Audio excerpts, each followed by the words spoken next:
नमस्कार, मैं शालिनी और आप देख रहे हैं इन्फो इम्पैक्ट, आम जनों की आवाज।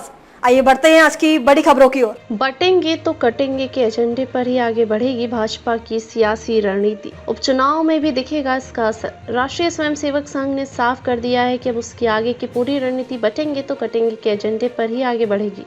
श्री कृष्ण जन्माष्टमी पर मुख्यमंत्री योगी आदित्यनाथ के मुंह से निकला यह नारा अब संघ परिवार के मुख्य एजेंडे का हिस्सा बन गया है। उपचुनाव की सियासी सरगर्मियों के बीच संघ के सरकार्यवाह दत्तात्रेय होसबाले ने हिंदू एकता के लिए बटेंगे तो कटेंगे के नारे को जिस तरह से समाज के लिए जरूरी बताया है, उससे यह भी साफ हो गया है कि भविष्य में उसकी सारी रणनीति और निर्णय इसी के इर्द गिर्द रहेंगे। भाजपा भी इसी पर आगे बढ़ेगी और यूपी में 2027 की सियासी बिसात बिछेगी और इसी को केंद्र बनाकर हिंदुओं की एकता का अभियान भी चलेगा।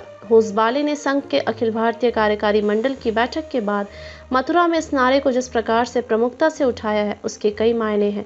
इस बयान को लेकर विपक्ष के सवालों को खारिज करते हुए संघ परिवार इसको अलग तरीके से परिभाषित भी कर रहा है। संघ परिवार का कहना है कि योगी के इस बयान को एक सीमित दायरे में नहीं देखना चाहिए।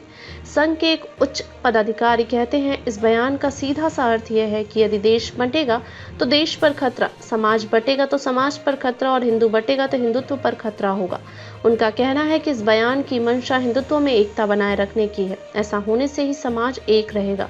संघ के इस नजरिए का यूपी के सियासी परिप्रेक्ष्य में बहुत महत्व है। होसबाले के बयान से यह भी साफ हो गया है कि लोकसभा चुनाव में कांग्रेस और विपक्ष के आरक्षण और संविधान बदलने से भ्रामक बयानों से हिंदू वोटों के बंटवारे ने संघ परिवार को गहरी चिंता में डाला है। यह चिंता समझी भी जा सकती है। संघ को सबसे गहरा आघात यह लगा है कि वर्षों की मेहनत के बाद हिंदुओं की सभी जातियों को जिस तरह से उन्होंने हिंदुत्व की माला में पिरोया था, वह कैसे बिखर गई।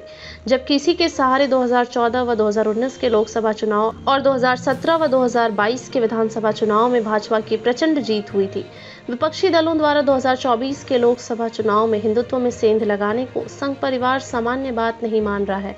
माना जा रहा है कि लोकसभा चुनाव परिणाम आने के बाद से संघ परिवार बिखरी हिंदू जातियों को फिर से एकजुट करने की कोशिश में जुटा है। हरियाणा चुनाव से ठीक पहले सीएम योगी के बटेंगे तो कटेंगे के बयान ने जिस तरह से हिंदुओं को फिर एकजुट करता दिखा है, उसके बाद से ही भाजपा और संघ के लिए बयान और महत्वपूर्ण बन गया है। माना जा रहा है कि हरियाणा चुनाव में इसका खासा असर भी दिखा है। खबरों में अब तक के लिए बस इतना ही। फिर होगी आपसे मुलाकात, तब तक के लिए नमस्कार और देखते रहिए इन्फो इम्पैक्ट, आम जनों की आवाज।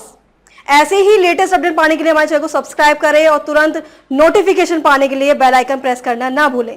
यदि आप हमें फेसबुक या इंस्टाग्राम के माध्यम से देख रहे हैं तो हमारे पेज को फॉलो जरूर करें। धन्यवाद।